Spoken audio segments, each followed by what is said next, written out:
হুজুর আছে তো 26 ইঞ্চি বক্তা আছে, পোস্টারে লিখে দেয় হযরত মাওলানা অমুক শিশু বক্তা 26 ইঞ্চি। মানে একটা লোককে অপমান করার আর কোনো জায়গা নাই, পোস্টারে অপমান করতে হবে তাকে।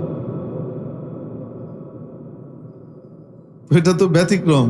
আর মাহফিল ওয়ালারাও এমন সব লোককে দাওয়াত দেয়, সেখানে ওয়াজ নসিহতের পরিবর্তে উদ্দেশ্য থাকে একটা সমাগম হবে, আর মাহফিলের মঞ্চটাকে বানানো হয়েছে সার্কাস গ্রাউন্ড। আমাদের এখানে 26 ইঞ্চি হুজুর আসে, আমাদের এখানে 28 ইঞ্চি হুজুর আসে, না না না উনি 36 ইঞ্চি। এরকম করে বাকায়দা কি চলে, আলোচনা চলে। আল্লাহ পাক আমাদের মাহফিলগুলোকে সুন্দর করবার, সুষ্ঠু করবার তৌফিক দান করেন, আমিন। এগুলো যেন হেদায়েতের প্রচার প্রসারের জায়গা হয়, আমলের আগ্রহ তৈরি করবার জায়গা হয়, সার্কাস আর বিনোদনের পরিবর্তে। আয়োজক, আলোচক, শ্রোতা সকলকে আল্লাহ পাক সেই তৌফিক নসিব করেন, আমিন। জান্নাত এমন একটা জায়গা যেখানে মানুষ যা চাবে তাই পাবে। ওয়ালাকুম ফিহা মা তাশতাহি আনফুসুকুম ওয়ালাকুম ফিহা মা তাদউন। তোমাদের মন যা চায় তাই সেখানে রয়েছে তোমাদের জন্য। প্রশ্ন, হুজুর সব পাওয়া কি সেখানে পুরা হবে? পুরুষ মানুষদের জন্য সেখানে 72টা হুরের কথা বলা হয়েছে, মেয়েদের ব্যাপারে কিছুই বলা হলো না। তারা কি পাবে সেটা তো বলা হলো না। এই প্রশ্ন আমাদের একজন ইসলামী গবেষককে এক খ্রিস্টান মহিলা, এক খ্রিস্টান বোন করেছিলেন। পুরুষরা এখানে 72টা হুর পাবে, তো নারীরা সেখানে 72টা জামাই পাবে কিনা সম অধিকারের ভিত্তিতে, 72টা পুরুষ পাবে কিনা। যদি না পায় তো তাহলে এই বৈষম্যের জায়গায় কিভাবে যাব? এই বৈষম্যময় ইসলাম কিভাবে গ্রহণ করব? আর যদি পায় তো তাহলে তাদের কথা হাদিসের মধ্যে এভাবে সুস্পষ্টভাবে আসলো না কেন যে নারীরাও এরকম 72 জন সুন্দর হ্যান্ডসাম স্মার্ট জামাই পাবে? ওটা কেন বললো না? তো যাকে প্রশ্ন করেছেন উনি ওনার মতো করে উত্তর দিয়েছেন, তবে আমার কাছে মনে হয় এটার আসল উত্তর অন্যটা। সেই উত্তর এই আয়াতের ভিতরে আল্লাহ পাক দিয়ে রেখেছেন, ওয়ালাকুম ফিহা মা তাশতাহি আনফুসুকুম। তোমাদের মন যা চাইবে তাই সেখানে প্রস্তুত করে রাখা হয়েছে।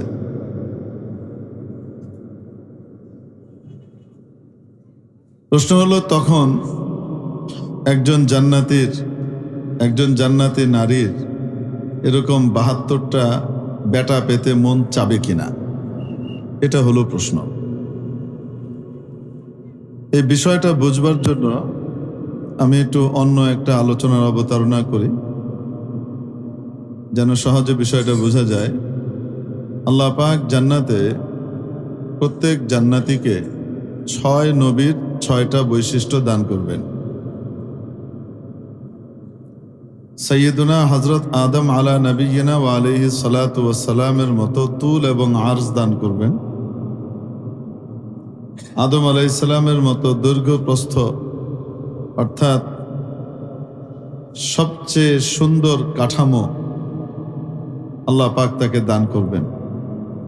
যে জান্নাতে যাবে সে ট্যাবলেট হবে না, কোনো ট্যাবলেট জান্নাতে গিয়ে ট্যাবলেট থাকবে না, সবাই সেখানে ক্যাপসুল হয়ে যাবে। হযরত আদম আলাইহিস সালামের মতো লম্বা হবে। আদম আলাইহিস সালাম কতটুকু লম্বা ছিলেন? যে 60 জিরা। মুসনাদে আহমদের মধ্যে সাইয়্যিদুনা হযরত আবু হুরায়রা রাদিয়াল্লাহু তাআলা আনহু থেকে বর্ণিত হয়েছে, কানা তুলু আদামা সিত্তিনা যিরাআন ফি সাবআতি আযরুইন আও কামা ক্বালা আলাইহিস সালাতু ওয়াস সালাম। দৈর্ঘ্য ছিল 60 জিরা আর প্রস্থ ছিল 7 জিরা, 60 and 7। এটা ছিল হযরত আদম আলাইহিস সালামের দৈর্ঘ্য। জিরা মানে কি? জিরা এর একটা অর্থ আরবিতে ব্যবহার হয়, সেটা হলো হাত। এক জিরা মানে এক হাত। তো এই অর্থে 60 জিরা মানে 60 হাত, আর 7 জিরা মানে চওড়া 7 হাত। আবার জিরা এর আরেকটা অর্থ আরবিতে প্রচলিত রয়েছে, সেটা হলো গজ। গজ কয় হাতে হয়? তাহলে 60 জিরা মানে 107 জিরা মানে 14 হাত। তো এটা হলো জিরায়ের অর্থ কোনটা নেওয়া হবে সেটার উপর ভিত্তি করে। তো কালিল কাসির কাসিরের ভিতরে থাকে, কমটা বেশির ভিতরে তো এমনি বিদ্যমান থাকে। সেই হিসাবে নিদেন পক্ষে কত হাত লম্বা ছিলেন?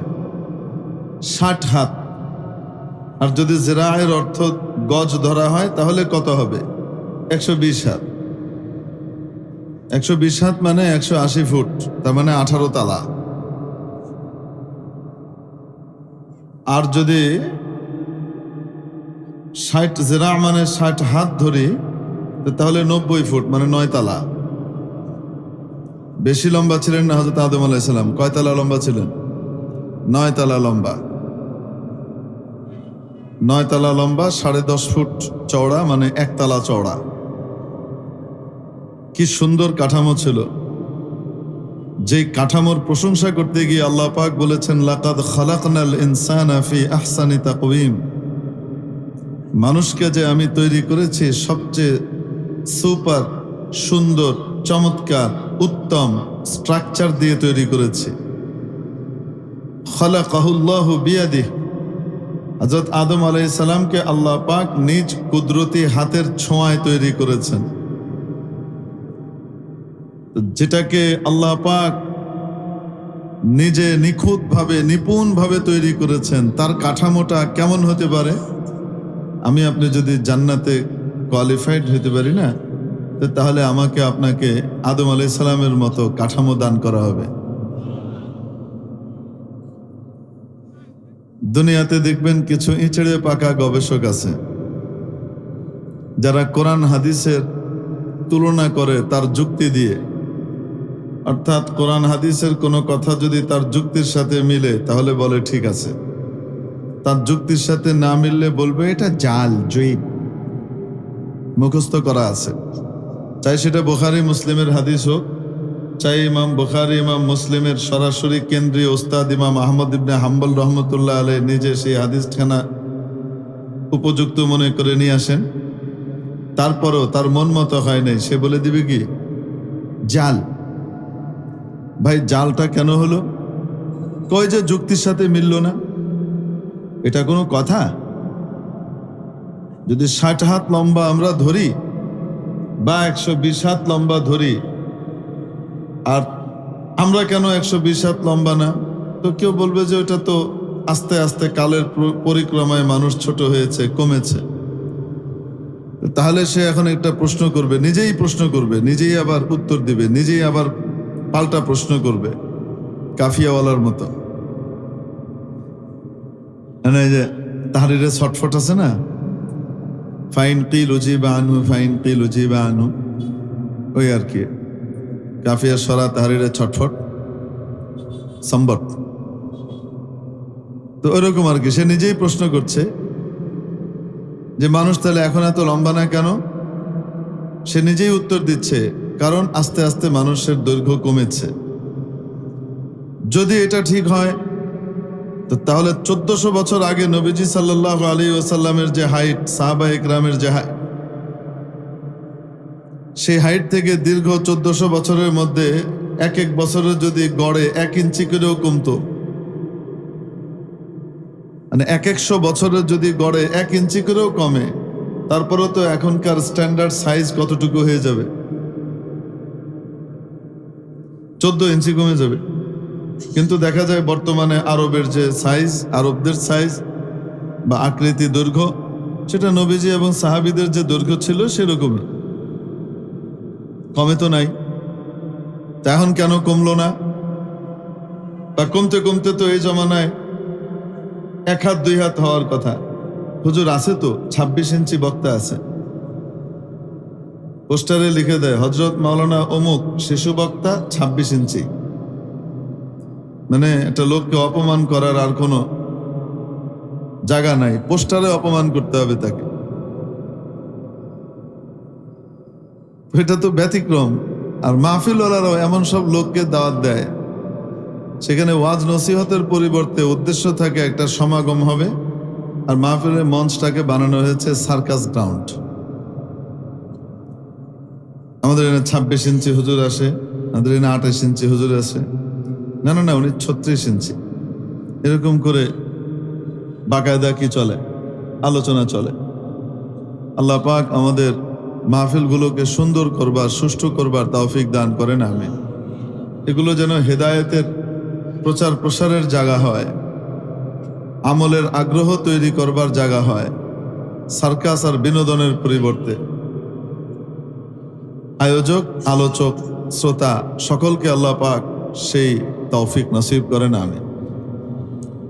তো প্রশ্ন হলো, নবীজির জমানা থেকে তাহলে এখন কেন ছোট হয় না? আদম আলাইহিস সালামের আমল থেকে ছোট হতে হতে হতে যদি নবীজি পর্যন্ত অট্টুক এসে থাকে, তাহলে নবীজি থেকে এই পর্যন্ত যে আমরা কবর পাই, কই এখানে এত ছোট হয় না কেন? প্রশ্নটা বাহ্যিকভাবে যুক্তিসঙ্গত না? অত্যন্ত যৌক্তিক প্রশ্ন। কিন্তু যেহেতু নবীজির পরিষ্কার হাদিসের সাথে সাংঘর্ষিক এবং বিরোধী, তার মানে বুঝতে হবে এই যুক্তি যতই সুন্দর হোক না কেন, আসলে শয়তানের পাত। এটা কোনো যুক্তিই না। নবী রসুলের কথার সাথে যদি কারো যুক্তির সংঘর্ষ হয়, কারো যুক্তি যদি নবী রসুলের বাণীর বিপরীত হয়, তাহলে বুঝতে হবে নবী রসুলের কথার ভিতরে কোনো ভুল নাই,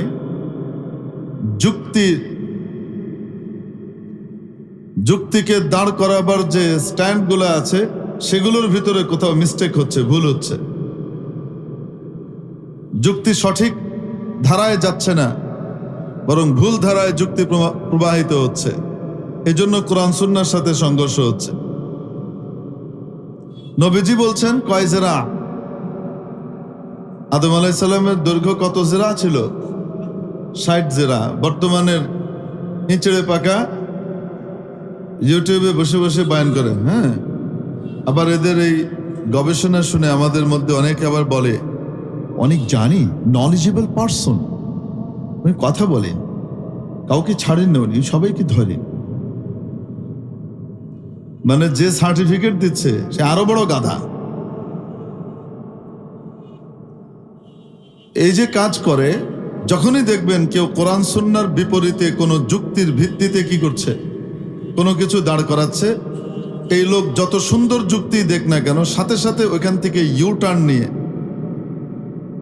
যত গতি আছে তুমুল গতিতে ওইখান থেকে পালাবেন। কারণ এর সাথে শয়তানের ডাইরেক্ট কানেকশন হয়ে গেছে। শয়তান মিয়াও আল্লাহ পাকের আদেশের বিপরীতে একটা যুক্তি দাঁড় করিয়েছিল, আনা খায়রুম মিন, আমি ওর চেয়ে ভালো, আমাকে আগুন দিয়ে বানিয়েছেন, আগুন ওপরে যায়, আর ও বেটা মাটি দিয়ে বানিয়েছেন, ওপরে মারলে নিচে পড়ে। তো যে ঊর্ধ্বে যায় সে উত্তম, যে নিম্নে যায় সে নিম্নগামী, সে হলো অনুত্তম। অতএব উত্তম অধমকে কেন সেজদা করবে? কি সুন্দর যুক্তি। সাগরের উপরে ফটকা হয় না? বৃষ্টি পড়লে ফটকা হয়, কয় কোটি টাকা দাম? বলেন না কেন? এক এক ফটকার কয় টাকা? স্থায়িত্ব কতটুকু? অথচ মুক্তা যেটা আছে সেটা কোথায় থাকে? নদীর সাগরের উপরে ভেসে থাকে না সাগরের একদম তলদেশে বটম অফ সিতে গিয়ে বসে থাকে? তো উপরে থাকলে উত্তম, নিচে থাকলে অধম। তাই যদি হতো তাহলে মুক্তা অধম হতো, ফটকা উত্তম হতো। এই মানদণ্ডই ভুল। কিন্তু ইবলিসের কথায় প্রথমেই কেউ বিভ্রান্ত হয়ে যেতে পারে। হযরত আল্লামা মহিউদ্দিন ইবনুল আরবি রহমতুল্লাহ আলাইহি শয়তানের এই যুক্তিকে 15টা দলিল দিয়ে খণ্ডন করেছেন। আর আল্লাহ পাক শয়তানের যুক্তির উত্তরই দেন নাই, ঘাটটা ধরে একদম বের করে দিয়েছেন। গ্রামে বলে গেড়ি ধরে বের করে দিয়েছে, ভদ্র ভাষায় বলে অর্ধচন্দ্র দিয়ে বের করে দিয়েছে।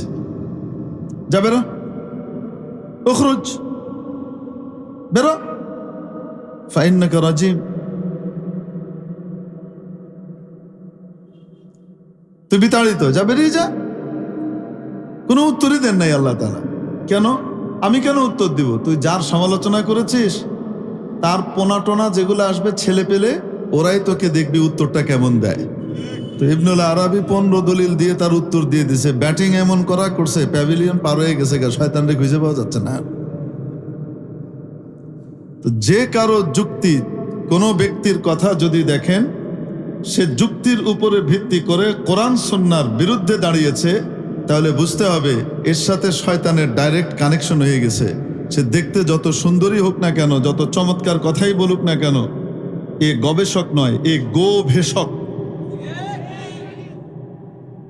অর্ধশিক্ষিত গাধা। আধা শিক্ষিত গাধা বলে না, আধা শিক্ষিত গাধা, এর থেকে দূরে থাকতে হবে, না হলে বিপদ আছে। ইমান নিয়ে টানাটানি পড়বে এক সময়।